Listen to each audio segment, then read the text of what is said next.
ఒక గ్రామంలో రామయ్య అనే నిజాయితీగల కట్టెలు కొట్టే వ్యక్తి ఉండేవాడు.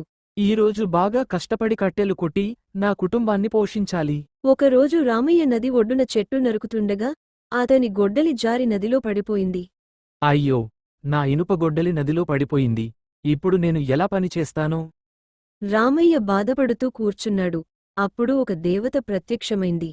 రామయ్యా, ఎందుకు బాధపడుతున్నావు? అమ్మా, నా ఇనుప గొడ్డలి నదిలో పడిపోయింది. బాధపడకు, నేను వెతికి తీసుకొస్తాను. దేవత నదిలో మునిగి ఒక బంగారు గొడ్డలిని తీసుకొచ్చింది. ఇదేనా నీ గొడ్డలి? కాదు అమ్మా, అది నాది కాదు. దేవత మళ్ళీ నదిలోకి వెళ్లి వెండి గొడ్డలిని తీసుకొచ్చింది. ఇదేనా నీ గొడ్డలి? కాదు అమ్మా, అది కూడా నాది కాదు. దేవత మూడోసారి నదిలోకి వెళ్లి ఇనుప గొడ్డలిని తీసుకొచ్చింది. ఇదేనా నీ గొడ్డలి? అవును అమ్మా, ఇదే నా గొడ్డలి.